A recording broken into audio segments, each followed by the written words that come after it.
sur toute chose, grâce à Jésus qui vit en moi.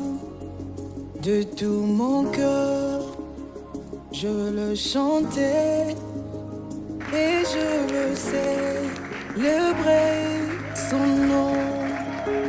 Seigneur, prends tout, je te donne. Que toute la gloire revienne à notre Dieu qui est le maître de toutes choses, le créateur des cieux et de la terre. C'est lui qui a tout créé par la parole. Il est vivant, notre Dieu. Ah, shalom, shalom.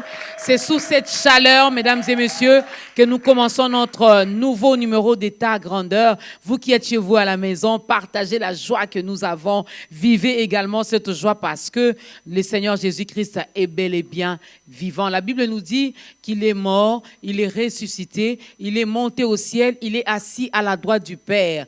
Quoi faisant? Intercédant pour toi et moi. Il continue à nous garder, à nous protéger. Et j'aime quelque part encore, la Bible dit que nous sommes assis avec lui. Oh, donc je suis ici sur la terre, mais je suis assise, avec Jésus également à la droite du Père. Donc, nous sommes dans ce monde, mais nous ne sommes pas de ce monde.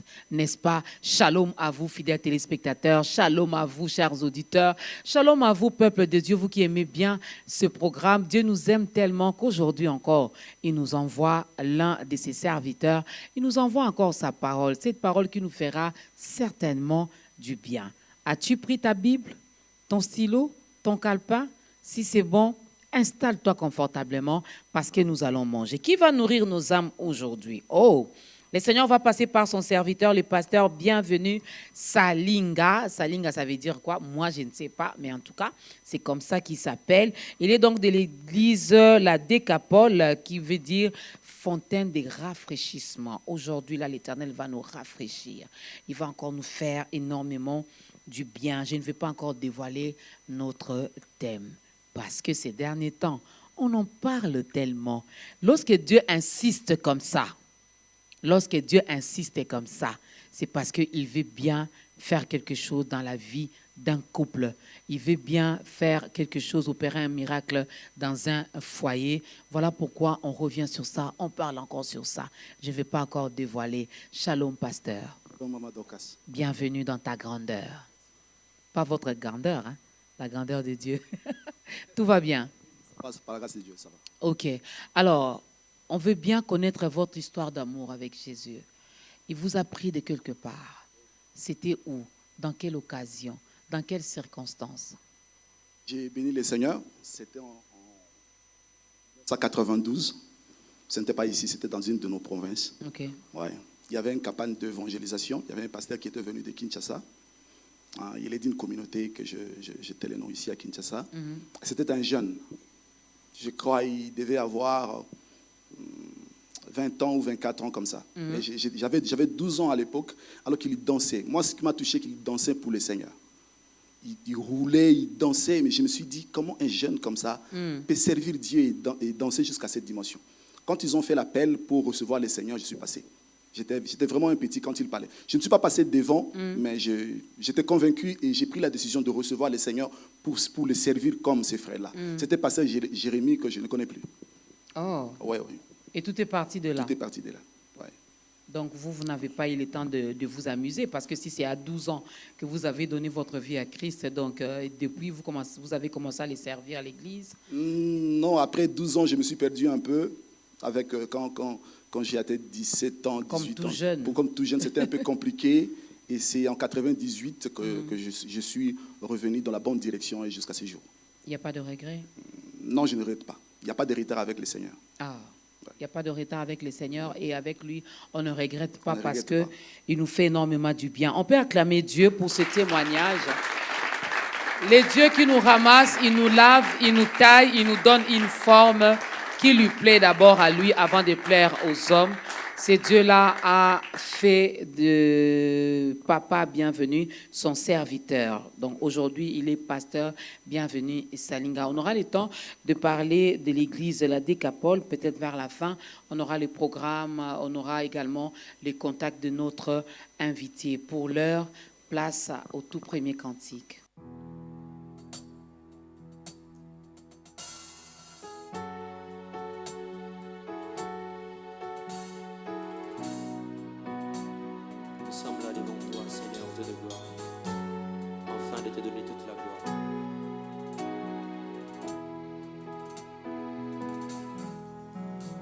Yahweh biso tobelemi pembeni na yo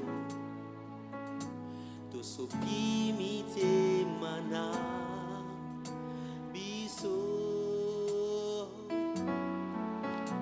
solingi koloba nyonso yosaleli biso Yahweh Nzambe zwa kembo Yahweh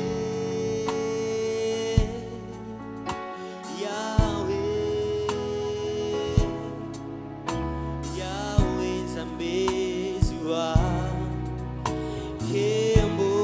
Cette fois, tu chantes avec moi. Yahweh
tosaleli yo bilamba ya maboko tozopetela yo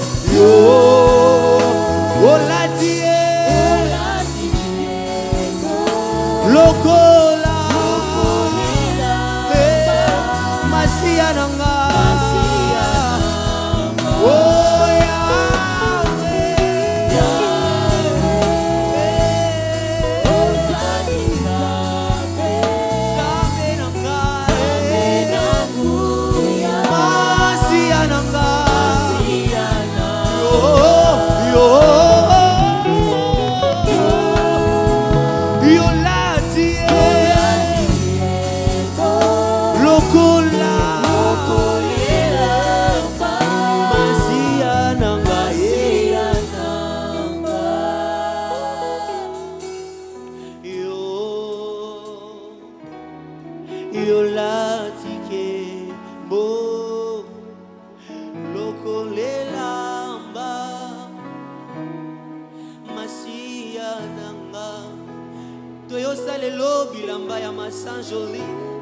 toyosalelo bilamba ya milolo toyosalelo bilamba ya maboko toyosalelo bilamba ya mitema na biso papa masiya na ngai indio de faloba Yahweh Yahweh oh uzali Nzambe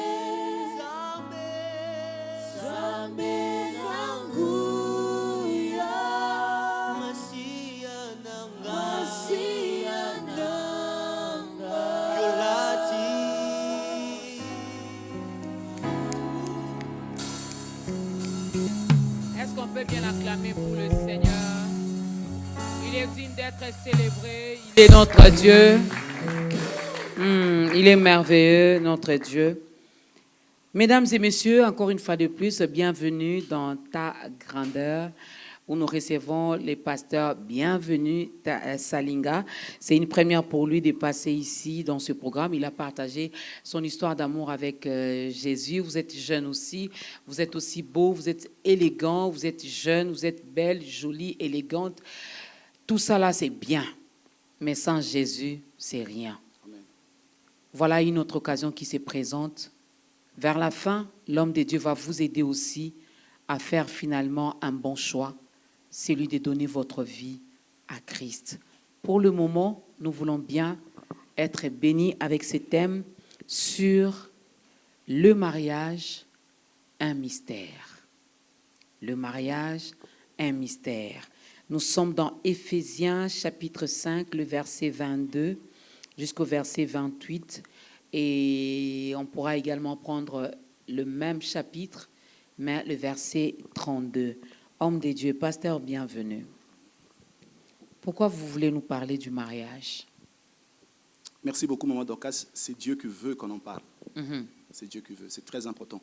Vous avez dit qu'en ces temps, on en parle beaucoup, Oui. le mariage. C'est très, très sérieux. Le Seigneur nous a dit dans les évangiles que ce qui arriva des temps de Noé arrivera pareillement à l'avènement du Fils de l'homme. Parmi les signes qui précédèrent les déluges, il y avait aussi les mariages.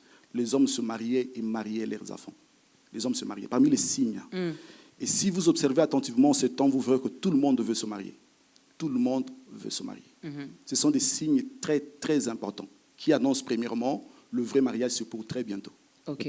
C'est l'Église, c'est pour très bientôt. Et puis deuxièmement, le diable sait que pour gagner beaucoup plus de gens, ou soit pour détruire les familles qui sont en Christ, il faut simplement permettre à ce que les gens se marient, mais en dehors de la pensée de Dieu. OK. C'est très, très Pour important. divorcer après. Même pas divorcer, mais vivre en dehors de la pensée de Dieu. Oui.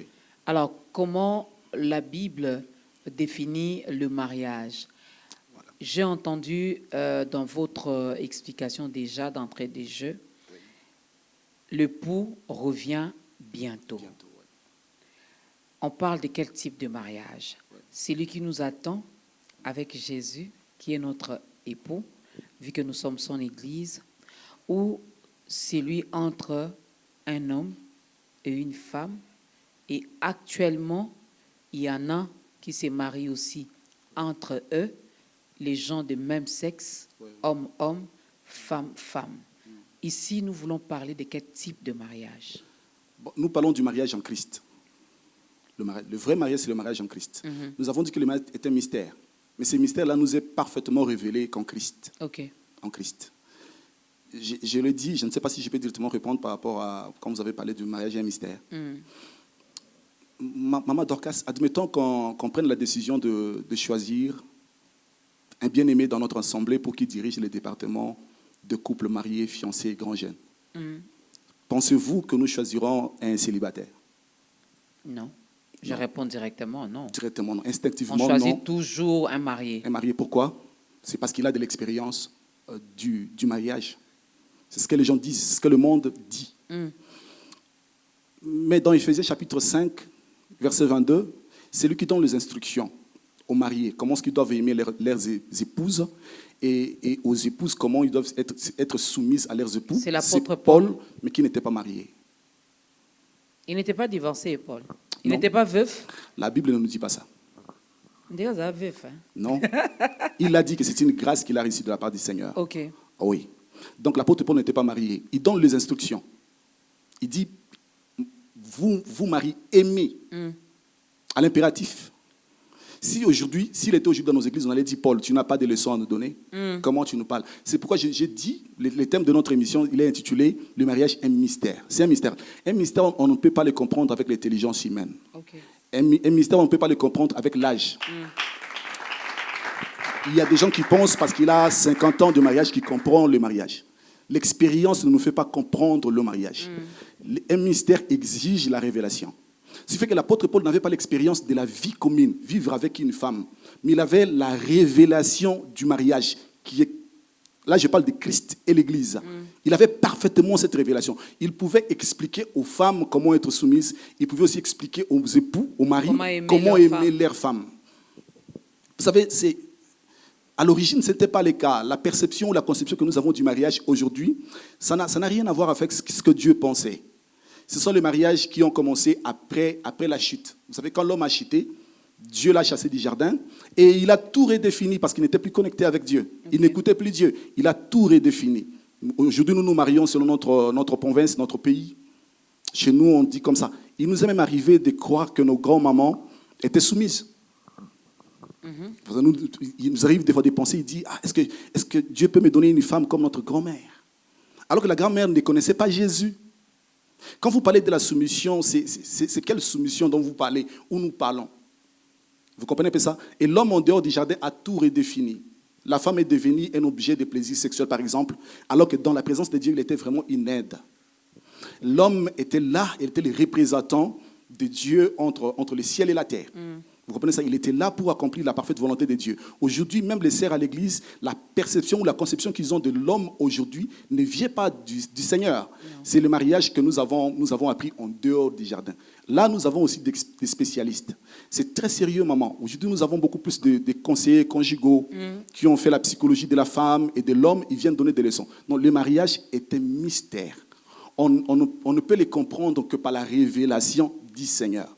C'est très, très, très important. Donc, le mariage dont nous parlons ici, c'est le mariage en Christ. Quelle a été la pensée de Dieu? Dieu veut, dans la pensée de Dieu, il voulait que nos couples soient des espaces qui nous permettent de matérialiser, de rendre visible la compréhension que nous avons du vrai mariage, de la relation Christ et l'Église. Okay. Parce que dans un couple, l'homme est appelé à représenter Christ. La femme est appelée à représenter l'Église. L'homme et la femme qui ont la maîtrise, qui ont la révélation de la relation Christ et l'Église, le manifestent au travers de leur couple. Dieu prend plaisir à partir du ciel quand tu regardes un couple et représenter Christ et l'Église. Il dit, ils ont compris. Parce que le vrai mariage, ce n'est pas ce que nous faisons. Ce que nous faisons passera. Mais le vrai mariage, je vous ai dit au début de l'émission que c'est pour très bientôt, c'est entre Christ et l'Église. Mais la relation Christ et l'Église est invisible. Nous ne voyons pas avec ses yeux ici comment est-ce que Christ vit avec l'Église. Mais c'est au milieu des enfants de Dieu, au milieu de ceux-là qui sont en Christ et qui se sont mariés, qui peuvent rendre visible la relation Christ et l'Église. C'est ça de la pensée de Dieu. Nous sommes à l'Église, ça se passe à l'Église. Ne peuvent comprendre que ceux qui se sont mariés selon la pensée de Dieu. Si vous n'êtes pas en Christ, vous vivrez le mariage selon le monde, selon votre pays, selon votre contrée. Je laisse d'abord ceux qui ne sont pas en Christ de côté. Oui. Je prends d'abord vous. Oui. Moi. Oui. Ceux qui sont ici, qui sont mariés. Oui. Qui se disent, entre guillemets, qui sont en Christ. Qu'est-ce que nous ne voyons pas dans ce couple-là, pasteur Bienvenu? Mais je nous ai dit qu'un mystère exige la révélation. Nous pouvons être enfants de Dieu, nous pouvons être pasteurs, mais si nous n'avons pas la révélation du mariage, nous connaîtrons tout ce que nous vivons. Alors, on cherche cette révélation. Bon, je sais aussi que Dieu se révèle à qui il veut, hein, quand il veut, comme il veut. Oui. Mais on cherche cette révélation avant de s'engager ou lorsqu'on s'est déjà engagé? Ah oui, avant. Avant. Mais si vous arrivez de vous marier avant d'en comprendre, le Seigneur est là. Vous pouvez en comprendre. On fait comment? On prie comment? On lui demande quoi? Mais normalement, les églises devaient normalement être des écoles de disciples où on devait nous apprendre, nous expliquer ces mystères-là, de bien comprendre. Vous avez parlé que nous sommes à l'église les enfants de Dieu. Dieu a établi les ministères pour perfectionner les saints, pour nous faire comprendre que ce domaine, quand on parle du mariage, c'est vraiment quoi? Vous savez, voilà pourquoi je vous pose la question, parce que vous avez reçu cette révélation.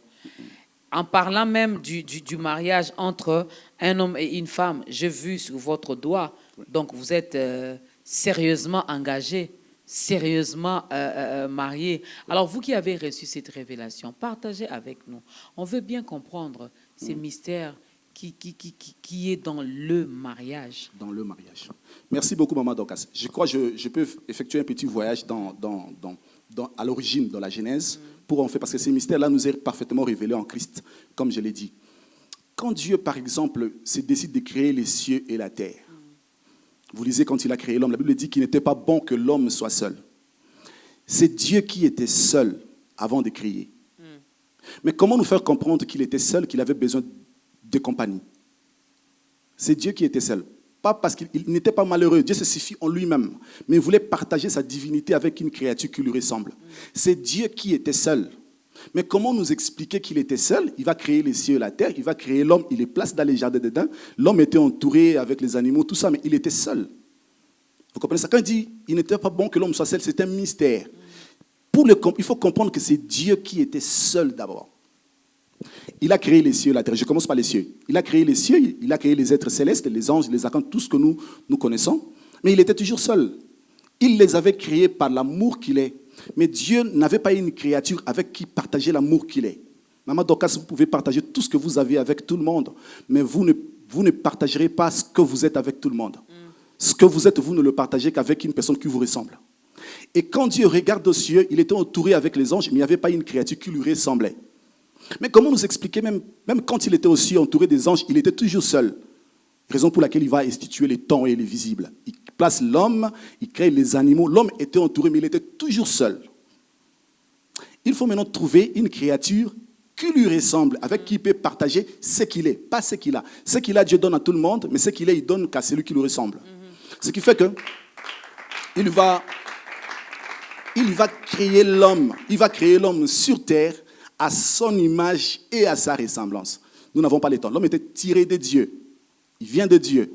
Il y ressemble à Dieu, est tripartite. Bon, là, nous ne parlons pas de ça. Il est Père et Fils et Saint-Esprit, et l'homme était esprit, âme et corps. Vous voyez un peu ça?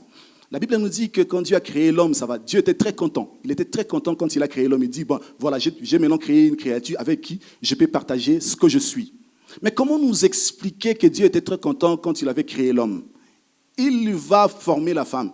Il va prendre une des côtes de la femme, de l'homme, et il forme la femme. Quand il amène la femme chez l'homme, regardez la réaction de l'homme. Il dit, waouh, voici cette fois-ci l'os de mes os, la chair de ma chair. C'est Dieu qui avait réagi comme ça quand il avait créé l'homme. Dieu était très content d'avoir créé une créature avec qui il peut partager ce qu'il est. Il était très content. Mais comment nous expliquer que Dieu était très content quand il a créé l'homme? Vous savez, il nous arrive de passer par des moments compliqués. On s'est dit que Dieu ne nous aime pas. Moi, Dieu m'a abandonné, je ne comprends pas qu'est-ce qui arrive dans ma vie. Non, Dieu nous aime. Dieu nous aime. Et comment le comprendre? C'est la réaction de l'homme quand il a vu la femme, c'est la réaction de Dieu. C'est Dieu qui était très content qu'il avait trouvé un ami avec qui partageait ce qu'il est. Mais comment nous expliquer ça? C'est alors qu'il a formé la femme, il l'amène vers l'homme. La réaction de l'homme, c'est la réaction de Dieu quand il a créé l'homme. Comment nous expliquer ça? Il a institué le temps pour nous faire comprendre que nous sommes très, très, très importants. Dieu avait besoin de nous parce qu'il voulait partager sa nature, partager ce qu'il est, mais avec une créature qui lui ressemble. Je continue avec ces mystères. Pourquoi est-ce que Dieu va former la femme pour l'homme? Parce que si l'homme ne comprend pas que Dieu l'aime, Dieu a formé la femme pour que l'homme comprenne l'amour qu'il a pour sa femme. Quand il dit « Ah, j'aime ma femme », c'est aussi une manière pour Dieu de lui faire comprendre que Dieu l'aime. Car ce que la femme est pour l'homme, c'est ce que l'homme est pour Dieu. Okay. Vous comprenez ça? Donc l'homme apprenait l'amour que Dieu a pour lui par rapport à l'amour qu'il donnait à sa femme. Je ne sais pas si on se comprend. Je continue. Si l'homme ne comprend pas ce que Dieu ne veut pas, parce que Dieu dit par exemple, je vais marcher avec toi comme ça, mange tout ça, ne mange pas. Le jour où tu mangeras, tu mourras. Si l'homme veut savoir comment ce que Dieu ressent quand l'homme se méconduit, ou si l'homme veut comprendre comment ce que Dieu ressent quand l'homme obéit, Dieu place la femme là. Si la femme t'obéit, vous voyez la joie que vous ressentez, c'est exactement ce que Dieu ressent lorsque vous vous conformez à sa volonté. Si votre femme vous désobéit, ce que vous ressentez là, c'est exactement ce que Dieu ressent lorsque vous désobéissez. Donc, normalement, l'homme et la femme est un mystère. Dieu veut nous apprendre sa relation avec lui. Mais comment nous faire comprendre? Il crée l'homme, il place aussi la femme là pour nous faire comprendre ça. L'homme apprenait directement de Dieu, par exemple, mais la femme apprenait de Dieu par l'homme. C'est pourquoi quand la femme a mangé les fruits de l'arbre de la connaissance du bien et du mal, Dieu n'a pas réagi. Parce que le responsable de la femme, c'est l'homme. l'homme. C'est l'homme. Mais quand l'homme a mangé, Dieu a réagi. Parce que Dieu ne viole pas l'autorité qu'il a lui-même établie. Il dit, pourquoi est-ce que tu as fait ça? Il dit, c'est la femme... Que tu m'as donné. Quand il a dit ça, il a permis à Dieu de parler à la femme. Parce que Dieu respecte ça. OK. Ah oui. Parce que normalement, le responsable de la femme, c'est l'homme. Et quand il a dit que c'est la femme qui m'a donné, il dit, il n'y a pas de responsable ici. Vous n'êtes pas responsable. Nous allons en parler quand nous allons toucher le mariage. Il y a des hommes aujourd'hui irresponsables. Ils disent, si je l'ai chassé, c'est parce qu'il avait fait ça. Si je fais ça, parce qu'il a fait ça. Donc Dieu a institué ces premiers couples pour nous apprendre. Dieu veut nous apprendre comment vivre avec lui. Parce que ces couples-là, Adam, l'homme et la femme, est déjà passé. Et le mariage que nous vivons ici sur terre passera. Mais le vrai mariage, Christ et l'Église, demeure éternellement. Amen. Donc, normalement, quand on se marie, nous devons apprendre de notre épouse comment est-ce que, moi, avec mon épouse, j'apprends comment vivre avec Dieu. OK. Donc, moi, bienvenue, j'apprends au travers de mon épouse comment est-ce que je dois me comporter devant Dieu. Chose difficile pour nombreux, pour beaucoup. Voilà pourquoi on enregistre des cas de divorce. Et finalement, si tout le monde arrivait à comprendre les choses comme ça, on ne se ferait pas du mal. Il n'y aura pas d'infidélité, il n'y aura pas de désobéissance, il n'y aura pas celle qui va se méconduire ou qui va manquer du respect à son mari. Ce qui veut dire qu'il faudra faire la mise à jour. Oui, nous avons besoin de la compréhension, de la révélation de ces mystères. C'est très, très, très important. Si nous ne comprenons pas, nous tapons à côté. Et les diables en prennent plaisir. Ils gagnent. Il y a des mariages qui sont bénis dans nos églises, mais c'est les diables qui en bénéficient. Parce qu'ils ne savent pas pourquoi est-ce qu'ils sont mariés. La Bible ne nous dit pas que l'homme à l'Éden, à un moment, il s'est dit, bon, il n'est pas bon que je sois seul. Non, ce n'est pas l'homme qui a dit qu'il n'est pas bon qu'il soit seul. C'est Dieu qui a dit qu'il n'est pas bon que l'homme soit seul. L'initiateur du mariage, c'est Dieu. L'homme et sa femme dans l'Éden n'étaient là que pour exécuter les plans divins. Ils étaient des exécutants du plan divin. C'est pour Dieu qu'on se marie. On ne se marie pas pour se faire plaisir. On ne se marie pas parce qu'on a grandi. On ne se marie pas parce qu'on a l'argent.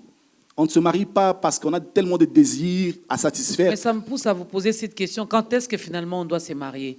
Si ce n'est pas par rapport à l'âge, si ce n'est pas par rapport au travail que nous avons, si ce n'est pas par rapport à la famille, à toutes ces choses, pourquoi on s'est marié alors? Maman Dorcas, quel âge avait l'homme dans les jardins d'Éden quand Dieu lui a amené la femme? C'est Maman Dorcas qui pose des questions, pasteur. C'est une réponse en posant. Je ne vous pose pas la question, c'est une figure de style. Quel âge avait-il? Il était à l'image et à la ressemblance de Dieu. Vous savez, aujourd'hui, quand on parle de l'âge, vous avez 50 ans, c'est le mariage selon le monde. C'est le mariage d'après la chite. Le monde a sa perception de la maturité. Par exemple, si vous avez 30 ans, vous avez 40 ans, vous avez l'âge de vous marier. Si vous avez 18 ans, vous devenez majeur. Ce n'est pas le cas avec le mariage en Christ. Parce que le mariage est d'abord spirituel avant d'être vécu dans la chair. Amen. Ce qui fait que l'âge pour se marier, c'est la maturité. Il faut être disciple. Quand je parle de disciple, je parle de fils. Okay. Le mariage n'est pas fait pour les enfants de Dieu. Les enfants de Dieu. C'est pour le fils de Dieu. Okay. Le fils est capable de révéler le Père. Si vous n'êtes pas fils, vous n'êtes pas encore... Vous allez vous marier selon le monde. Les parents, vous savez, quand vous atteignez 40 ans et que vous voyez vos parents vous disent que vous voulez vous marier, d'ailleurs vous vous mariez en retard. C'est ce que le monde dit. À 30 ans, oui, mon ami Soakoli, il peut se marier. Mais ce n'est pas le cas avec Dieu. Ce n'est pas le cas avec Dieu. Avec Dieu, il faut grandir, mais spirituellement. Il faut être disciple, avoir la compréhension que Paul avait. Il avait atteint cet âge-là pour se marier. Donc, si vous n'avez pas grandi spirituellement,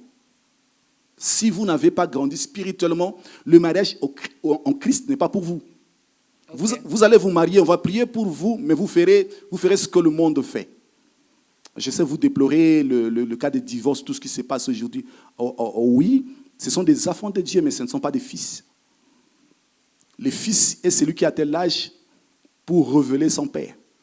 Moi, j'ai un enfant qui a 8 ans, je ne peux pas l'envoyer au marché, je ne peux pas l'envoyer à la banque pour retirer de l'argent, je ne peux pas. C'est mon enfant. Mais lorsqu'il devient fils, il atteint 18 ans, 20 ans, 21 ans, il peut me représenter, il peut faire exactement ce que je fais. Or, dans le mariage, l'époux est appelé à représenter Christ. L'épouse est appelée à représenter l'Église. Alors, pour atteindre ce niveau, il faut grandir spirituellement, devenir disciple. Le mariage n'est pas fait pour les enfants. Quand je parle des enfants, je ne parle pas des vieux de 60 ans. Vous pouvez avoir 60 ans, vous pouvez avoir 60 ans ou 50 ans, mais en Christ, vous n'avez qu'une année ou 2 ans. Ouais. Mais vous pouvez avoir 25 ans, mais en Christ, vous avez l'âge de vous marier.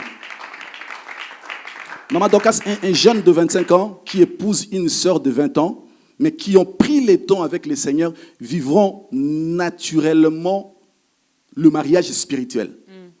Vous comprenez? Mais vous pouvez avoir 60 ans, si vous n'avez pas grandi en Christ, vous allez faire de temps en temps appel à votre coutume, comment est-ce que chez nous on se comporte, comment est-ce que chez nous on vit. Vous voyez? Ah, les mariages. Vous insistez trop sur les spirituels. On Oui. sait aussi que le mariage est aussi physique. Hein. Mais oui. Vous savez, à l'origine, quand Dieu Quand a... vous insistez trop sur les spirituels, là, voilà pourquoi dans certains couples, dans certains mariages, ils ont même du mal à consommer le mariage parce qu'ils vont rester spirituels. L'homme se mettra seulement à parler en langue. Et puis la femme, elle aussi, et puis voilà. Madame, je vous ai dit... Oh non, le pasteur bienvenu avait dit, c'est d'abord spirituel. Mais je n'ai pas dit ça. Vous voyez, à l'origine, quand Dieu a créé l'homme, il a d'abord créé, Genèse chapitre 1, verset 27-26, créé l'homme à notre image. Dieu est esprit, l'image de l'esprit, c'est l'esprit. Mais ici, dans Genèse 2, il va former l'homme de la poussière de la terre. Cet homme-là devait être céleste pour communiquer avec Dieu et devait avoir un corps pour matérialiser ce qu'il reçoit de Dieu. Vous comprenez ça? Et il faut le vivre. Mais la compréhension d'abord doit être spirituelle du mariage. C'est ce que je dis. Je l'ai dit ici au début, que nos couples devaient normalement être des espaces qui nous permettent de rendre visible la compréhension que nous avons de la relation Christ et l'Église. Amen. J'ai dit, nous vivons le mariage vraiment dans ce corps, mais avec la compréhension céleste, la compréhension spirituelle d'abord. Je ne sais pas si je peux vous scandaliser. Pensez-vous que ceux qui ne connaissent pas le Seigneur, les fétichés, tous ces gens-là, se marient comme ça? Se marient pour se marier? Ils se marient pour un but? Je suis appelé à faire ça et je dois avoir une femme qui va m'aider à atteindre ce but. Beaucoup de gens aujourd'hui en dehors de qui se marient par... C'est ce qui n'est pas le cas. Ah oui, beaucoup se pour marient les par chrétiens. rapport à la chair. Ouais. Quand on regarde la sœur là, c'est parce qu'elle parle bien. Nous allons en parler parce que les hommes doivent aimer leurs époux comme Christ a aimé l'Église. Quand ils regardent, ils disent, elle parle bien, elle est comme ça. Moi, je suis né dans une telle famille. Avec elle, ça va, ça concorde. Celle-là, moi, je suis universitaire. Elle n'a pas étudié, ça ne va pas marcher. Surtout vous cherchez les femmes du ministère. Les femmes du ministère, voilà un peu ça, les femmes du ministère. Vous comprenez ça? Maman Dorcas, l'initiateur du mariage, c'est Dieu. Amen. C'est Dieu. Si vous voulez vous marier, il faut toujours faire appel à Dieu. On ne se marie pas pour se faire plaisir. On se marie pour accomplir la volonté de Dieu. C'est pas pour le sexe qu'on se marie? Le sexe est important. Mais le sexe aussi nous apprend. Je nous ai dit que c'est un mystère. À partir du sexe, nous apprenons l'intimité. Vous comprenez un peu ça? Oui. À partir du sexe, il y a une intimité. Quand vous vivez ensemble, quand vous couchez ensemble, il y a quelque chose là qui vous unit, qui vous unit encore. Ça parle de moments que nous prenons dans la présence de Dieu. Okay. C'est très important. Quand on prend beaucoup de temps dans la présence de Dieu, nous grandissons, nous aimons beaucoup plus le Seigneur. Et celui qui se marie en ayant la révélation du mariage, il ne fera pas de n'importe quoi avec... Savez-vous qu'on peut être marié légalement et commettre la pudicité? Ah, pasteur, bienvenue. Oui, maman. Faut pas nous compliquer. Mais on est mariés officiellement. Officiellement. Et puis on va commettre... Mais vous faites de n'importe quoi avec votre épouse. Vous regardez les films là-bas et vous le faites ici. Vous regardez là-bas, vous ne sanctifiez pas ça. Non, ils regardent pour que ça les motive finalement à aller... Il y a un homme de Dieu qui a dit, pour que vous vous appreniez, il faut que les gens pêchent. Quand les autres sont en train de pécher, vous apprenez alors pour faire de n'importe quoi.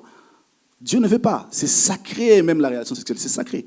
Quand on n'a pas la révélation, la vraie compréhension de l'intimité, il y a des gens qui parlent de l'intimité, mais qui ne comprennent pas la relation sexuelle. C'est très important. Le mariage est d'abord vraiment il faut au préalable avoir la compréhension spirituelle, mais de les vivre maintenant dans... Vous voyez, ce que je suis en train de vous dire, je ne l'ai pas réussi avec mon intelligence. Je l'ai réussi à partir de mon esprit. Mais j'ai besoin de ma voix, de bouger et me déplacer jusqu'ici. C'est ça l'utilité du corps. Je suis venu ici, je me suis déplacé pour expliquer ce que je n'ai pas reçu avec mon intelligence humaine. C'est au niveau de mon esprit que je l'ai reçu. Et c'est exactement ça. Nous devons avoir la compréhension spirituelle du mariage et le vivre dans le corps. Car le monde a besoin de voir Christ et l'Église. Même si on ne vous prêche pas, vous observez un couple, vous recevez Jésus. C'est très important. Ça, c'est vrai. Oui, il y a des hommes et des femmes qui sont sauvés, pas parce qu'on leur a prêché, mais la vie d'un couple qui vit vraiment en Christ leur a changé. Si on comprend ces choses, si on arrive à comprendre ces mystères, il n'y aura pas d'infidélité dans le couple. Mais oui. L'homme ne va pas tromper sa femme. Mais oui. La femme ne va pas tromper son mari. Je l'ai dit, maman Dorcas, que le modèle dans le mariage, le vrai mariage, c'est Christ et l'Église. C'est pourquoi l'apôtre Paul dit, Marie, aimez vos femmes comme Christ a aimé l'Église. Oh, Christ nous aime sans, comment je peux dire ça, sans intérêt. Oui, qu'est-ce que je veux dire? Si Christ, nous allons en parler, c'est très important, mais si Christ peut tromper sa femme, tromper aussi. Si Christ peut divorcer un jour, divorcer. Or, lui ne trompe pas. Si Christ peut faire ce que nous faisons aujourd'hui, faites-le. Mais Christ ne le fera jamais. Raison pour laquelle l'apôtre Paul savait que, au devant de son auditoire, il y avait des gens qui avaient la conception du mariage qui n'avait rien à voir avec ce que le Seigneur voulait. Et il dit, c'est un ordre du Seigneur. N'aimez pas vos femmes comme vous le pensez, comme dans votre pays. Comme Christ. Comme Christ a aimé l'Église. Donc celui qui ne sait pas comment Christ a aimé l'Église, ou celui qui ne sait pas comment l'Église se soumet à Christ, ne vivra pas le mariage selon Dieu. Christ a aimé tellement l'Église, je vais le dire comme ça, et jusqu'au point de se donner lui-même. Oui. Ce que vous ne pouvez pas faire. Quand je dis vous, ce n'est pas vous, le pasteur bienvenu. Non, non, c'est que l'homme ne peut pas faire. C'est une très belle question. Vous me posez cette question-là. Raison pour laquelle je l'ai dit que le mariage est fait pour les disciples. Nous recevons Jésus comme Sauveur et Seigneur, et notre corps devient le temple du Saint-Esprit. Quand le Saint-Esprit vient en nous, c'est pour nous rendre capables de vivre ce que vous dites là. Donc, humainement, on ne peut. Premièrement, humainement, on ne peut pas comprendre le mariage parce que c'est un mystère. Donc, il existe la révélation. Et de deux, la capacité d'aimer et de se soumettre vient de Dieu. C'est la raison pour laquelle je vous ai dit que nos grands-mamans obéissaient à nos parents. C'est pas la soumission dont la Bible parle. C'était pas de la soumission. Non, c'était pas de la soumission. Même l'amour que tous ceux qui sont en dehors de Christ donnent à leurs épouses, c'est pas l'amour que la Bible parle. Dieu nous a donné le Saint-Esprit pour nous rendre capables de vivre ça. Donc nous pouvons aimer notre épouse comme Christ a aimé l'Église, parce que le Seigneur là, qui a aimé l'Église jusqu'à donner sa vie, habite en nous par le Saint-Esprit. Je suis en train d'écouter un cœur à la maison qui dit qu'est-ce que ces pasteurs racontent? Surtout ceux-là qui se sont séparés de leurs épouses. Oui. Surtout les hommes de Dieu qui ont abandonné leurs premières épouses parce qu'elle n'est pas la femme du ministère, parce que Dieu m'a tellement élevé, je vois qu'avec cette femme, ça ne va pas. Non, ça ne colle plus. Ça ne colle plus. On a eu des enfants, regarde comment elle a pris du poids. Moi, je veux bien la sœur là que j'ai vue, elle est vraiment très fine, coquette. Mais je me dis finalement, si nous continuons à nous marier selon la chair, selon les hommes, beaucoup d'entre nous iront en enfer, pasteur bienvenu. Oui, je l'ai dit au début. Que ce qui arriva des temps de Noé arrivera. Donc je vais en enfer seulement à cause du mariage. Ce qui arriva au temps de Noé arrivera pareillement à l'avènement du Fils de l'homme. Vous mariez comme vous voulez en dehors de la pensée de Dieu, vous conduit petit à petit vers... vous allez vous écarter de la voie de Dieu. C'est très important. Pour aimer sa femme comme Christ a aimé l'Église, il faut d'abord comprendre comment est-ce que Christ a aimé l'Église. Si vous ne savez pas comment est-ce que Christ a aimé l'Église, et comment est-ce que vous aimez votre épouse? Pensez-vous qu'aimer, quand le Seigneur dit, quand l'apôtre Paul dit par exemple, Marie, aimez vos femmes comme Christ a aimé l'Église, il dit, nourrissez vos épouses. Il y a des épouses qui travaillent, qui ont de l'argent. Donnez-les à manger. Oui, il y a des femmes qui ont des restaurants. C'est pas ça. Mais qu'est-ce qu'il veut dire par là? L'apôtre Paul veut dire ceci. Vous savez comment est-ce que Christ a aimé l'Église? La Bible dit que lorsque nous étions encore pécheurs, Christ est mort à la croix pour nous. Vous comprenez ça? C'est pour nos péchés que Christ est mort à la croix. Qu'est-ce que ça veut dire? Moi, je suis marié et mon épouse est impolie. Vous comprenez ça? Son impolitesse, ses erreurs, pardon, Ses défauts, ses ses faiblesses. défauts sont le nôtre. Sont le nôtre. Parce que je l'ai épousée. Épouser une femme, c'est prendre son actif et son passif. Vous comprenez ça? Maman Dorcas, j'ai pris que le Seigneur nous aide à comprendre parce que c'est un mystère. Ok. Vous savez que dans les jardins d'Éden, l'homme n'avait pas été séduit. Celle qui avait été séduite, c'était la femme. Séduite par les serpents, elle a pris le fruit et l'a mangé. L'homme n'avait pas été séduit. L'homme a mangé. Sa femme lui a donné, il dit, mon épouse a mangé. Donc, normalement, sa place n'est plus ici. Donc, dans peu de temps, Dieu va la chasser. Alors que lui-même, Dieu avait dit qu'il n'est pas bon que l'homme soit seul. Donc, si on la chasse, je resterai seul ici. Je resterai seul. Donne-moi. Par amour, je mange aussi. Je mange ça. Je mange ça. Je mange ça. Parce que lui, vraiment, il était conscient. Hein? Et c'était à lui que Dieu avait parlé. Il n'était pas séduit. Il dit, que ferais-je ici si elle part? Donne-moi, je mange, qu'on nous chasse tous. Comme ça, nous allons nous battre là-bas, comment revenir ici? Vous comprenez un peu ça? Oui. Dans les descendances, vous verrez que dans les tribus de Juda, Jésus-Christ est venu au monde pour que ces couples-là reviennent dans la position initiale. Très important. Donc, normalement, les erreurs de mon épouse sont nos erreurs. Nos erreurs, pardon. Je suis toujours scandalisé parce que je reçois beaucoup de couples. Bon, je suis petit, mais bon, c'est un peu ça. Je reçois beaucoup de couples. Il y a des gens qui viennent et disent, mon frère, mon épouse est très impolie. Vous savez, ces gens-là ne savent pas qu'ils disent qu'ils sont très impolis. Que nous sommes impolis. Nous sommes impolis. Donc quand je parle de mon mari là, quand je viens parler je parle de moi au fait. Quand je viens parler de mon épouse, que mon épouse est un impoli, donc je suis le véritable impoli. Un couple impoli. Un couple impoli. Je vais vous expliquer l'impolitesse des hommes. Et on nous dit, par exemple, il dit, vous voyez ce pasteur ici, il est sérieux. Il ne parle même pas. Quand il rentre de l'église, elle entre directement dans sa maison, elle est calme. Mais son épouse se chamaille avec tout le monde ici. Quelle malchance. Comment est-ce que cet homme a pu épouser une telle femme, une femme impolie? Des fois, nous faisons des éloges à cet homme-là. Le véritable impoli, c'est cet homme-là. Il n'a pas le temps dans la présence de Dieu pour son épouse. Vous l'avez dit au début ici que Jésus-Christ n'a pas seulement donné sa vie pour nous. Et après sa mort et sa résurrection, il dit, je vous enverrai le Saint-Esprit. Mais après, il est actuellement, alors que nous sommes en train de parler, il est à la droite du Père en train d'intercéder pour son épouse. Oh, quel amour! Mais comment est-ce qu'on peut... Nous sommes passés seulement pour les fidèles, pas pour nos épouses. Non, les politesses de cet homme-là, vous savez, Dieu sait nous révéler comment est-ce que nous sommes impolis par l'impolitesse de nos épouses. Oh. Oui. Par l'impolitesse de nos épouses. Un jour, comme ça, j'ai un polo que je porte souvent le soir. Et en sortant le matin, j'ai dit à mon épouse, mais tu me prépares ça, parce que je vais porter ça quand je veux revenir. Et je rentre le soir, je demande à mon épouse, tu m'as préparé les polos que je t'avais dit? Il dit, bon, j'étais tellement occupé, s'occuper des enfants et tout ça, donc je ne l'ai pas fait. Et je me suis dit, mais comment tu peux faire ça? Comment est-ce qu'il peut faire ça? Je voulais directement réagir. Le Seigneur me dit, toi, tu as un grand fardeau, toi. Prêcher le mariage en Christ, c'est très sérieux. Je souffre cruellement, madame. Il me dit, regardez, je t'avais dit de faire ça. Je t'avais dit d'aller prêcher comme ça. Est-ce que tu l'as fait? Mais tu n'as pas compris que je ne suis pas content. Mais j'ai permis à ce que ta femme ne fasse pas ce que tu as demandé pour que tu comprennes comment ce que j'ai ressenti quand tu n'as pas fait ce que je t'avais demandé. Donc, il faut apprendre de nos épouses. Alors, je disais que les erreurs de nos épouses sont nos erreurs. Vous comprenez ça?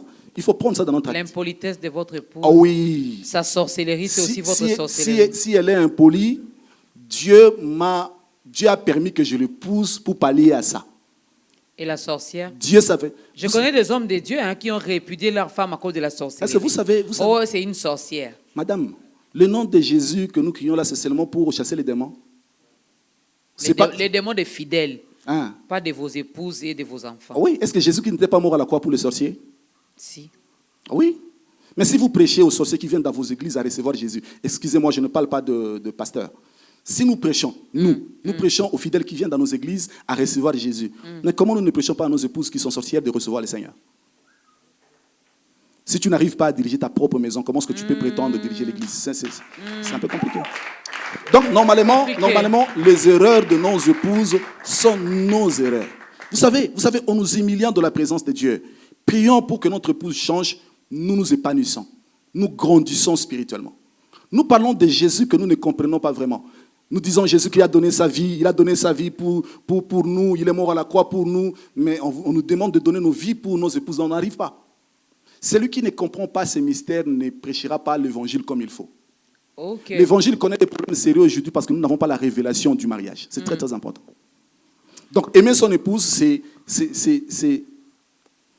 prendre, épouser tout ce qu'elle a. Si mon épouse ne sait pas parler français, alors je choisis un monsieur, je lui paye pour qu'il lui apprenne à parler français.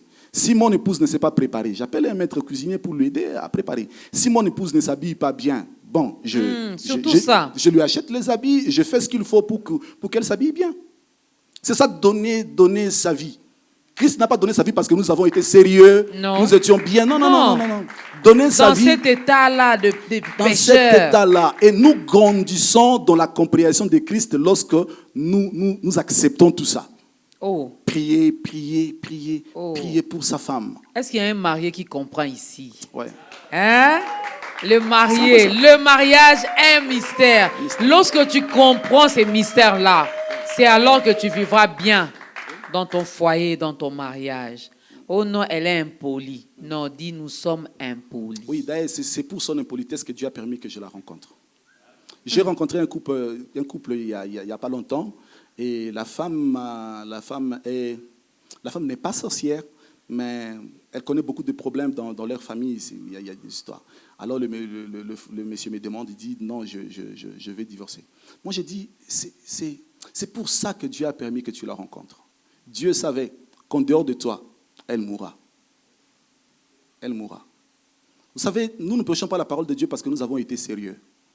Dieu nous a pris dans la boue de ce monde, avec des erreurs et des défauts. Laissez-moi vous dire, jusqu'aujourd'hui, le Seigneur continue à nous travailler, à nous perfectionner. Comment est-ce que nous ne pouvons pas donner cet amour-là à nos épouses? Comment? Comment? Moi, je suis dans ma peau là parce que là, on parle de l'homme. Nous allons aussi parler de la femme. Moi, la femme, là, je me sens bien. Oui. Comment? Il y a un pasteur que j'avais reçu il y a longtemps, il dit, les hommes là qui viennent, oh non, moi maintenant, je vais divorcer. Alors, le pasteur a dit en lingala, Ndeni petit toi ko lekelo maele. Comment? Comment tu expliques ça? Oh, Jésus me dit, Dorcas, tu exagères, maintenant c'est fini entre toi et moi. Oh. C'est être irresponsable, c'est très mal représenter Christ. Oh, les hommes. Ne parlez pas beaucoup des femmes, il faut beaucoup plus parler des hommes. Ouais. Pasteur. Ouais. Deuxième chanson.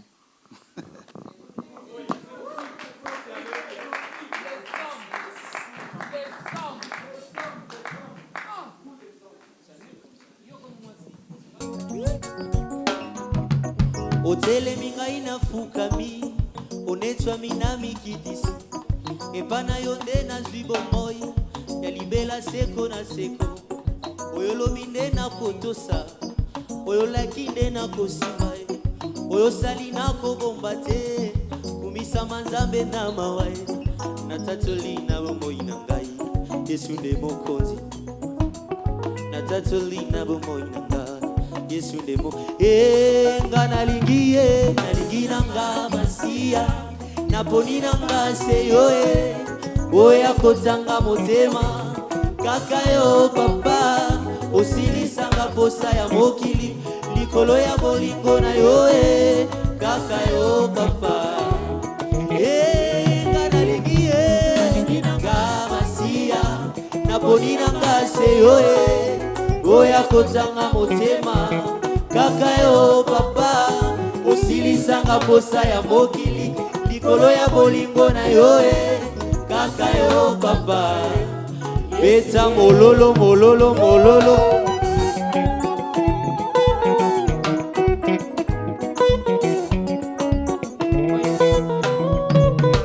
ofandi na motema nanga na esika ebulisami epai oza ngai mpe nazali yanga na yo ekosila te moninga oyo ntango nyonso ngolu nazwi nde koyeba yo yo nde yosengeli mpo na ngai yesu yaya nabandeli yo nde yosengeli mpo na nga yesu yaya yoza malamu e natatoli na bomoi na ngai yesu nde mokonzi natatoli na bomoi na ngai yesu nga nalingi naponi yo motema kaka yo papa lelo ya bolingo na yo nalingi nanga masia naponi nanga ya kotanga osilisanga papa likolo ya bolingo na yo kaka yo papa liziba na mai ya bomoi efandelo ya babulami ekuke ya nzela ya lola bolingo ya bolenge wa ngai natanga te kombo mosusu penepene ya kombo na yo lokola yo akouta wapi epa na yo nyonso ekoki natatoli na bomoi nanga wapi mololo nazoka mololo no te nga nalingi yawe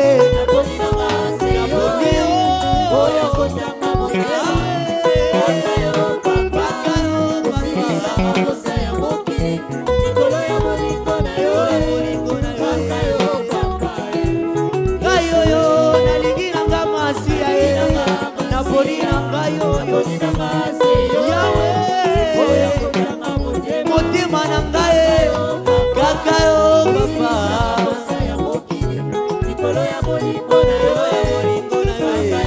papa na ngai beta mololo. Est-ce que tu peux danser un peu?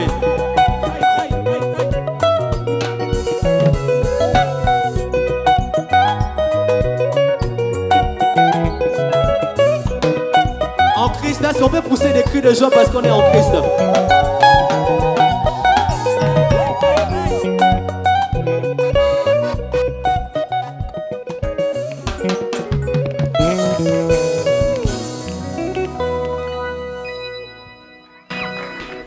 Comment pouvons-nous prétendre aimer Dieu que nous ne voyons pas, mais nous avons du mal à aimer nos conjoints, à aimer nos conjointes que nous voyons?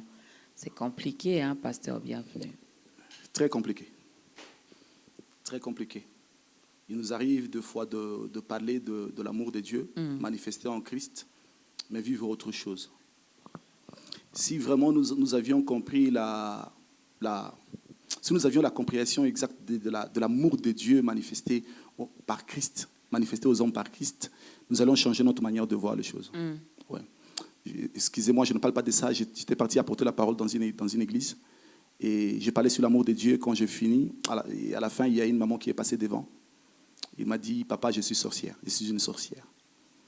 J'ai dit, bon, oui. Il dit, bon, vous savez, quand vous priez là, je pensais que c'est Dieu qui vous envoie. Je ne savais pas que Dieu m'aimait. Parce que vous priez que tous les sorciers meurent. Et puis vous dites au nom de Jésus. Alors que Jésus-Christ n'a tué personne. Jésus-Christ est mort pour que le pécheur soit sauvé. Alors quand vous priez comme ça, moi je pensais comme si c'est Jésus qui vous envoie. Parce que vous êtes les enfants de Dieu. Vous voyez un peu ça? Et cette maman-là pensait que c'est Dieu qui nous envoie à les tuer, mais au nom de Jésus. Les sorciers. Ouais. Il dit, mais aujourd'hui, quand tu parlais de l'amour de Dieu, j'ai compris que le Seigneur m'aime. Le Seigneur n'aime pas la sorcellerie, mais ils aiment les sorciers. Parce qu'ils peuvent les utiliser. Et il m'avait dit, je veux recevoir le Seigneur. Wow. C'était un jour merveilleux pour moi. Il y avait une grande fête au ciel. Une grande fête au ciel. Voilà, on a parlé tellement des hommes, on va parler aussi des femmes, de la femme. Oui. Hein, celle-là qui a été séduite dans les jardins d'Éden. Oui. Mais sinon, les hommes, j'espère que le message est passé. Merci. Vous avez le devoir, vous avez l'obligation de nous aimer comme Christ a aimé l'Église. Oui. Aimez-nous. Donc vous l'avez dit, cette capacité-là vient de Dieu. La capacité d'aimer son épouse vient de Dieu. Même Jésus-Christ, pour aller jusqu'à la croix, c'est Dieu, il priait beaucoup plus pour que le Seigneur le rende capable d'accomplir cette mission. Donc ce n'est pas avec la capacité humaine qu'on pourra aimer nos épouses. Donc cette capacité vient de Dieu. Nous devons prendre le temps de la présence de Dieu, prier pour que Dieu nous rende capables d'aimer nos épouses. Ça vient de Dieu. De nous-mêmes, nous ne ferons absolument rien. Alors, avec ce passage d'Éphésiens, là où l'apôtre Paul demande aux maris d'aimer sa femme, d'aimer leurs épouses, quelque part, l'apôtre Paul nous demande à nous maintenant, à nous, les femmes, à la femme, d'être soumise. Soumise, oui. Je l'ai dit au début. Vous savez, Dieu a permis que nous organisions beaucoup de réunions sur le mariage en Christ. C'est moi une vision que Dieu nous a donnée. Et les frères me disent souvent, tu prends trop de temps à parler des hommes. Tu ne parles pas trop de femmes. Non, la femme est une conséquence. La soumission que nous... Là, je m'adresse aux époux, aux mariés qui nous suivent. L'amour, la soumission que nous voulons recevoir de nos épouses dépend étroitement de l'amour que nous donnons. Si vous donnez l'amour, vous recevez la soumission. Je reviens un peu à l'origine. Je dis que l'homme apprenait directement parce qu'il parlait avec Dieu, mais la femme apprenait à connaître Dieu ou à marcher dans l'obéissance au travers de son épouse. Parce que c'est son épouse qui parlait avec Dieu et lui parlait avec son épouse. Ce qui fait que si l'homme veut savoir comment est-ce que Dieu veut qu'elle se comporte, elle le regarde de son épouse. Un mari qui ne marche pas dans la crainte de Dieu, un mari qui ne demeure pas en Christ, qui ne fait pas ce que Dieu veut, comment est-ce que sa femme sera soumise? Ici, quand je parle de la soumission, je ne parle pas de la soumission que le monde nous parle. Je parle de la soumission que l'Église donne à Christ. Parce que l'époux doit être le modèle. La soumission que l'homme veut recevoir, la femme la prend dans son obéissance à Dieu.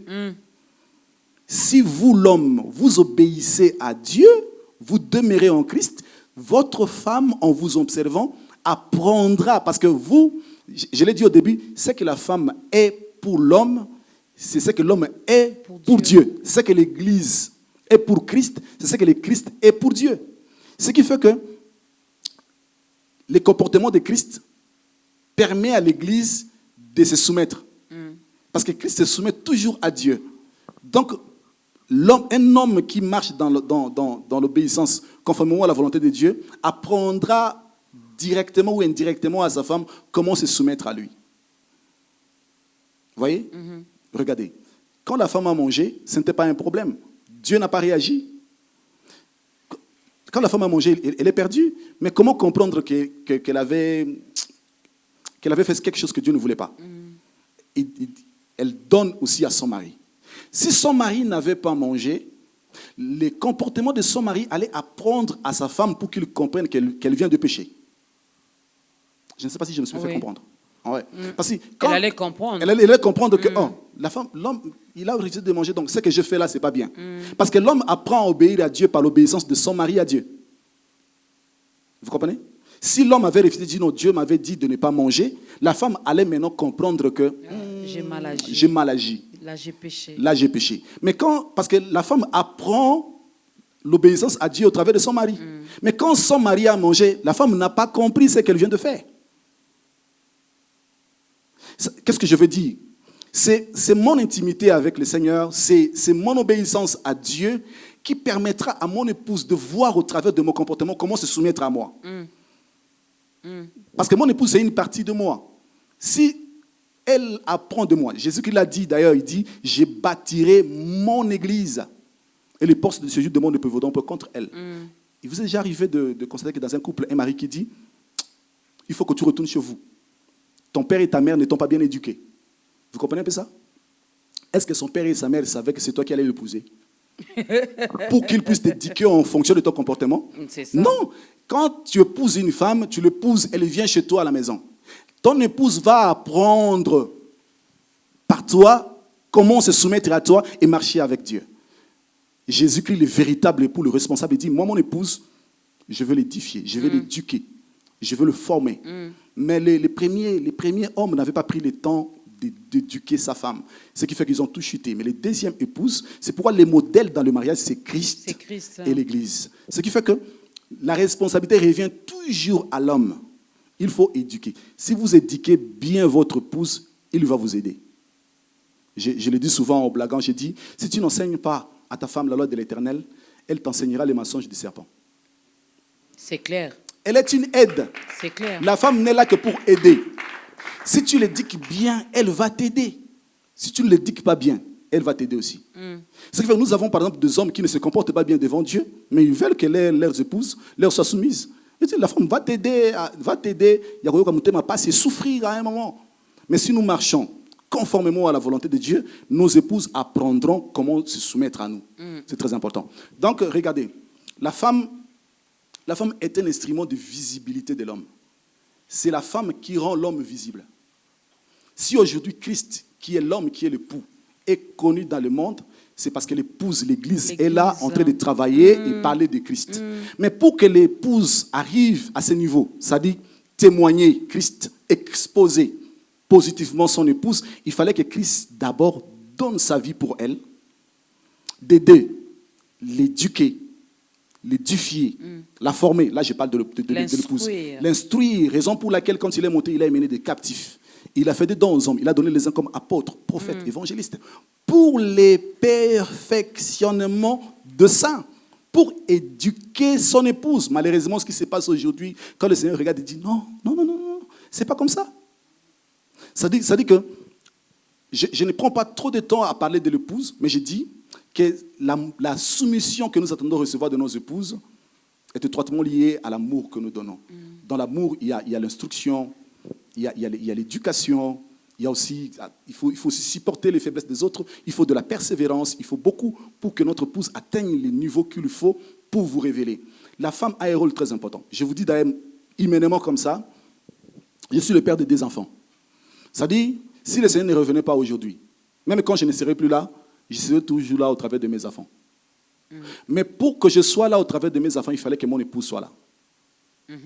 Donc mon épouse est un instrument très très important pour permettre à ce que je sois toujours là, même quand je ne serai plus là. Le Seigneur Jésus est toujours vivant dans le monde parce que son épouse est là. Et c'est la raison pour laquelle le diable veut nous donner une image que Dieu ne nous donne pas de la femme. La femme, manger avec une femme, c'est manger avec une sorcière. Ouais, c'est un peu ça. Mais la femme aussi a une très grande responsabilité. Quand l'homme joue bien son rôle, mais maintenant la femme, en retour, j'ai dit la soumission, c'est la conséquence de l'amour donné. La femme a un rôle très important à jouer. Regardez, il y a un passage que nous citons beaucoup plus dans la Pentateuque, le livre de Moïse. Il dit, si vous servez l'Éternel, l'Éternel vous bénira, tout ça. Il n'y aura pas de femmes stériles, ni de femmes qui avortent. Je ne prends pas la femme stérile, je prends la femme qui avorte. Une femme insoumise, c'est une femme qui ne garde pas la grossesse. Qui avorte. Alors que Dieu veut, la grossesse, la sémence, c'est la parole. La sémence sont les instructions. Vous comprenez ça? Vous devez recevoir les instructions et le garder jusqu'à produire. Voilà. Et préparer une femme à recevoir les instructions et le garder, c'est par l'amour. Vous comprenez ça? C'est par l'amour. C'est pourquoi je reviens toujours à l'homme. C'est par l'amour. Une femme qui est bien éduquée, bien préparée, va garder les instructions de son épouse. Vous savez, la soumission, c'est pas comme on dit en lingala, la soumission est abuzobate. La soumission, c'est une capacité que Dieu a placée dans l'homme.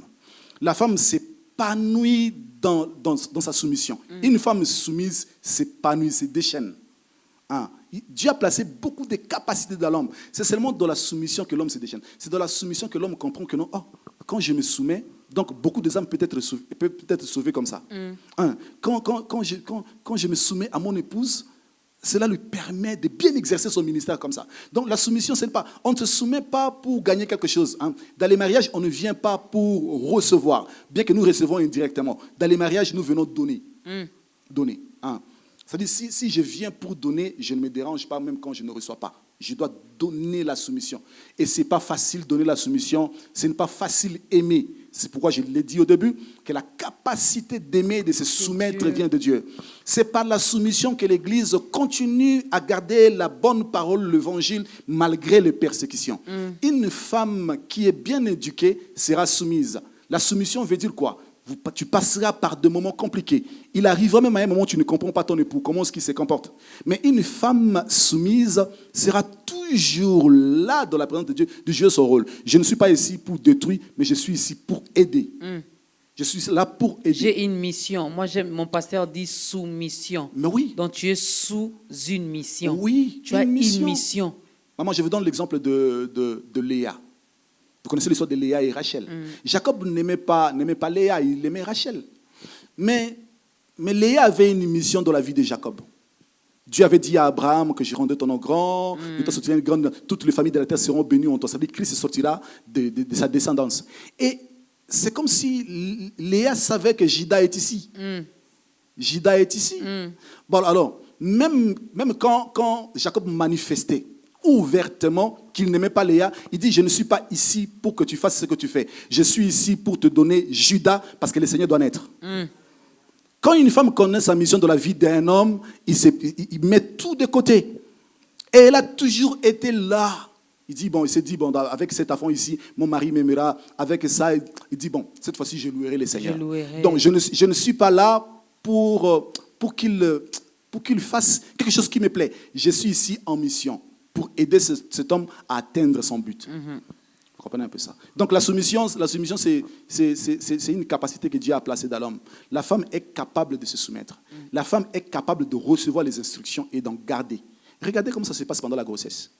La femme est capable, elle reçoit une sémence et la garde pendant 9 mois pour produire. Cette capacité-là spirituellement, une femme qui est en Christ peut comprendre ça.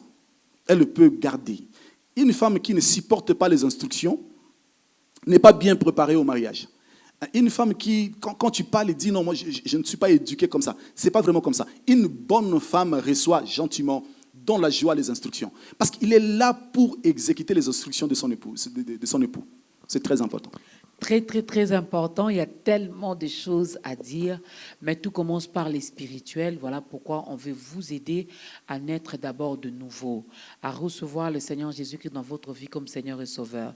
Lorsque les Fils vivent en vous, par les Fils, le Père se révèle, vous allez comprendre beaucoup de choses. Pasteur, bienvenue. Nous allons faire l'appel au salut. Regardez votre caméra. Aidez cette personne également à ouvrir la porte de son cœur pour que le roi de rois fasse son entrée. Merci beaucoup, Maman Dorcas. Nous avons...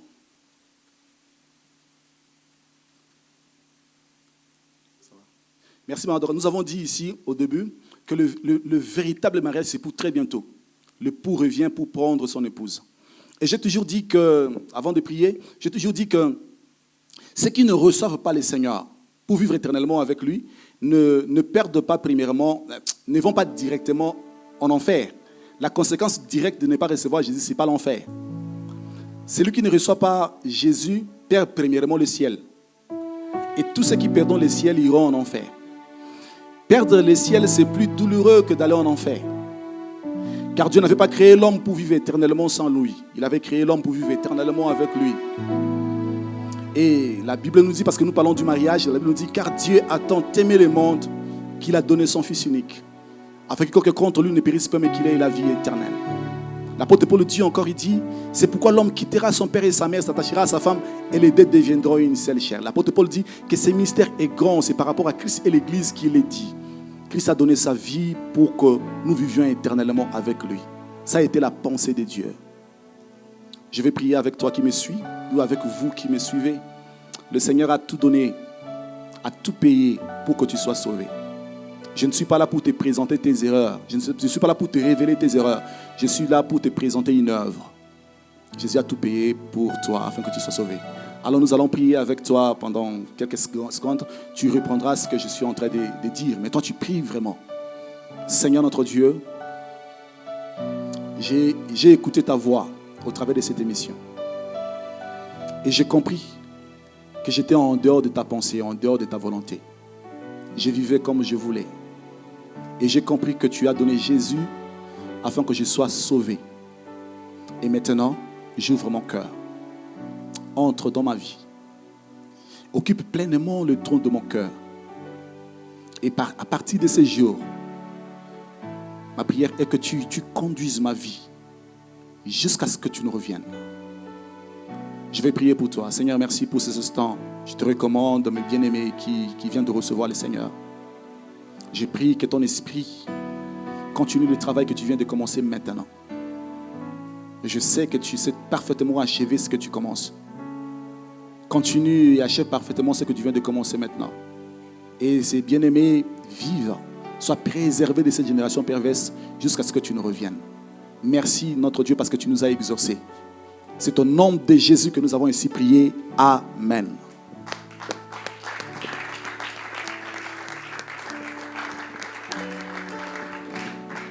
Amen, amen, amen. Bienvenue dans la grande famille des enfants de Dieu. Si vous n'avez pas une église d'attache, tout à l'heure le pasteur bienvenu va nous parler de l'église. Il va donner l'adresse, le programme, comment ça se passe. Vous pouvez aller donc communier ensemble avec les frères et sœurs de l'église, la Décapole. Alors, pasteur, on arrive presque à la fin. Qu'est-ce qu'on peut retenir par rapport à notre thème, le mariage? Un mystère. Oui. Alors, ce qu'il faut retenir, que le mariage est un mystère, mais ce mystère-là nous est révélé parfaitement en Christ. Amen. En Christ. Et ce que je nous demande, pour bien vivre le mariage ou pour se marier, il faut premièrement être en Christ. C'est très important. C'est très important. Il y a des sœurs, il y a des frères qui me suivent. Vous qui n'avez pas encore donné votre vie à Jésus, vous vivrez ce que vous voulez, mais vous ne vivrez pas le mariage que Dieu a prévu avant le commencement des temps. C'est-à-dire le préalable est qu'il faut d'abord recevoir le Seigneur Jésus comme nos bien-aimés viennent de le faire. Recevoir Jésus comme Sauveur et Seigneur. Le mariage est fait pour le Fils de Dieu. Mais quand vous recevez Jésus, cela ne suffit pas. Il faut demeurer au pied d'un conducteur que Dieu a établi. Il faut grandir, il faut grandir. Le mariage est fait pour les disciples. Il faut grandir. Dieu veut gagner plusieurs âmes au travers de nos couples.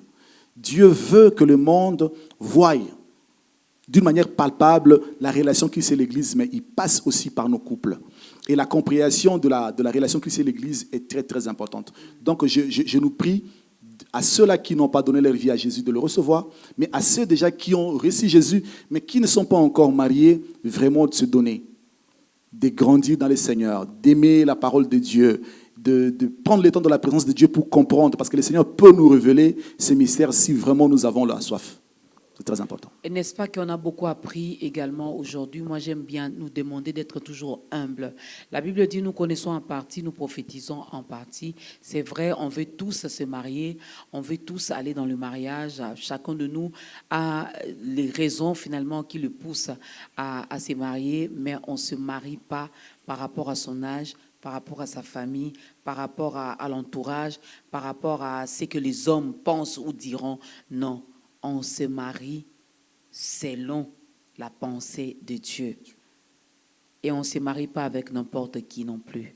Il y a l'émission qui est passée sur le mariage. J'espère que l'homme de Dieu aussi l'avait dit.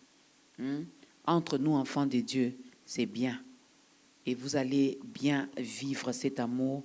Vous allez le vivre, non pas selon vous, mais selon la pensée divine.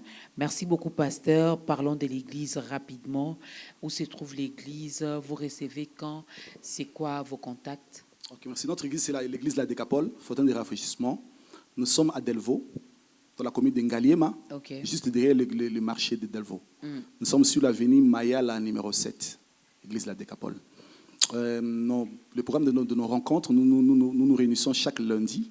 C'est pour l'intercession de 17h à 19h30. Et le mardi et jeudi, de 17h à 19h, c'est pour les enseignements. Les enseignements.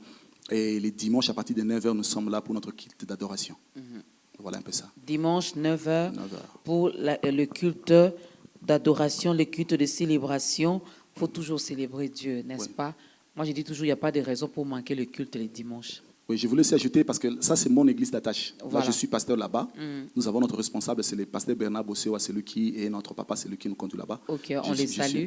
Je suis pasteur là dans l'église. Mais je dirige aussi un ministère, le ministère de la Nouvelle Alliance Ministries.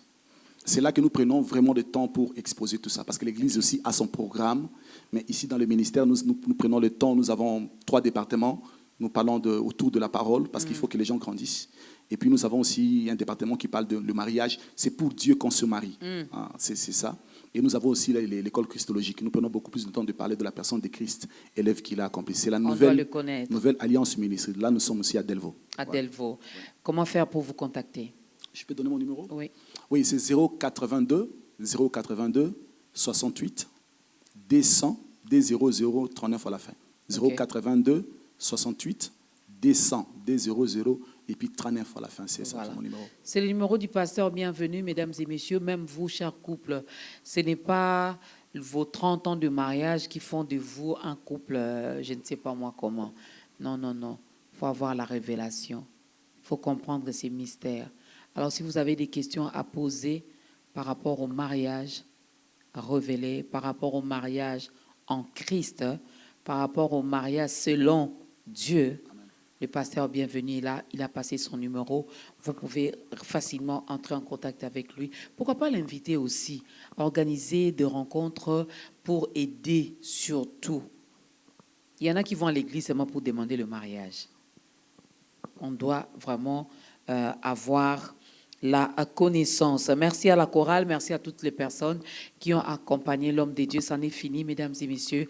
Le mariage, un mystère. Aujourd'hui, l'homme de Dieu nous a aidés à comprendre beaucoup de choses. Chers hommes, aimez vos épouses. Aimez-le.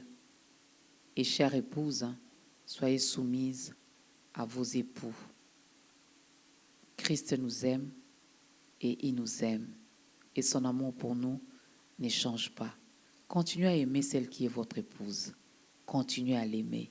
Et madame, son épouse, continuez à vous soumettre à votre chef, à votre responsable, à votre mari. N'est-ce pas? Notre Dieu, merci. Merci pour ce moment merveilleux que nous venons de passer dans ta présence. C'est toi qui l'as voulu. Tu l'as prévu avant le commencement des temps. Tu savais, notre Dieu, que nous allons nous rencontrer en ces lieux et parler de ces choses. Ma prière, notre Dieu, que tu continues à nous révéler, à nous amener dans la profondeur de la révélation de ces mystères qui est révélé en Christ, mais nous voulons encore le connaître en profondeur. J'ai prié, notre Dieu, pour les couples qui nous ont suivis, notre Dieu, au travers de cette émission. Peut-être qu'ils n'avaient pas compris. Ils ont des différends, ça ne va plus. Ça ne va plus, Seigneur. Mais si tu as permis que nous passions, notre Dieu, parce que tu voulais transformer un couple. Tu voulais changer un couple au travers de cette émission, Seigneur. Je me souviens, avant de venir ici, je n'avais pas prié. Et avant de sortir, j'ai demandé à mon épouse, à mes deux enfants, qui sont vraiment petits, de prier pour moi. Je me suis mis à genoux, et mon épouse et mes enfants ont prié pour moi pour que je vienne passer cette émission. Et cette image m'est restée à l'esprit. Dieu me dit qu'il y avait des couples divisés qui doivent revenir à la bonne position aujourd'hui. Merci, notre Dieu, parce que je pense que ta main puissante le touche. Je te recommande aussi notre maman Dorcas qui dirige cette émission depuis très longtemps. Ta grandeur, nous l'avons toujours suivie à la télé, mais Dieu a permis que nous soyons là. J'ai prié, notre Dieu, que tu la préserves de cette génération perverse. Ma prière est que tu la fortifies et que tu la rendes capable d'aller jusqu'au bout de sa mission. Je crois qu'elle ne sera pas la première. Tu l'as fait avec Paul et les autres. Tu le fais et tu la feras certainement avec elle au nom de Jésus. Je recommande tous ceux qui ont travaillé, notre Dieu, pour que cette émission arrive jusqu'à ce niveau, que tu le bénisses, Seigneur. Ceux qui ne sont pas encore mariés, j'ai prié, notre Dieu, que tu les orientes dans la bonne direction afin que leur mariage puisse donner gloire à ton nom. Et ceux qui sont déjà mariés, j'ai prié, notre Dieu, que tu le fortifies, que tu recadres ceux qui étaient un peu perdus, notre Dieu, afin que nos couples puissent donner gloire à Dieu. Que Dieu bénisse les chantres, que Dieu bénisse Biwan. Si tu ne revenais pas, tu nous fais grâce. Nous allons nous rencontrer prochainement pour la gloire de ton nom. C'est au nom glorieux de notre Seigneur Jésus-Christ que nous avons ainsi prié. Amen. Beta mololo, mololo, mololo, mololo. Hey. Natombi yo koro. Alléluia, natombi yo koro. Amen, amen.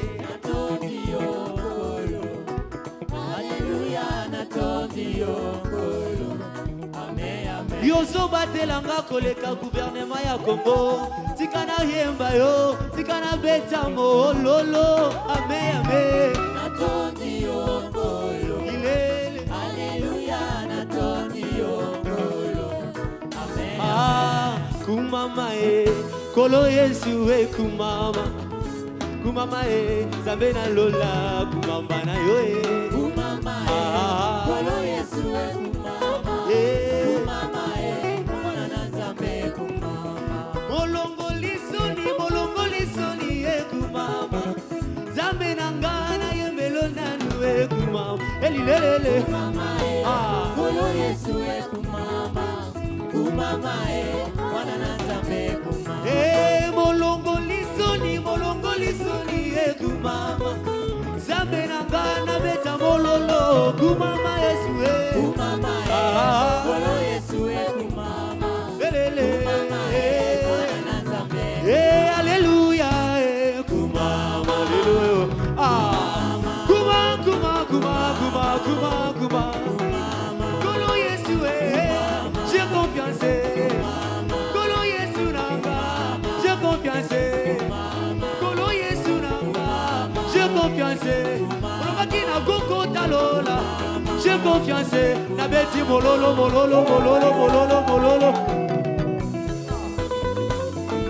Ozobina bien Aïe Beta mololo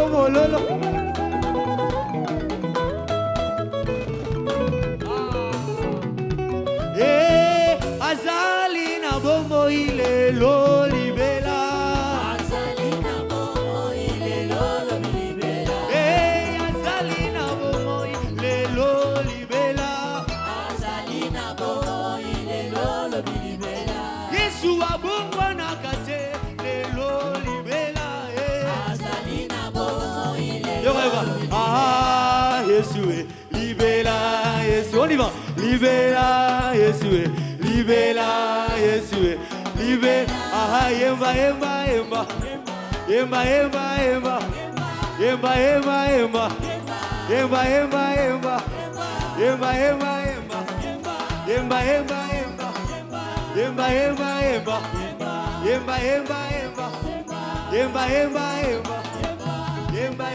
yemba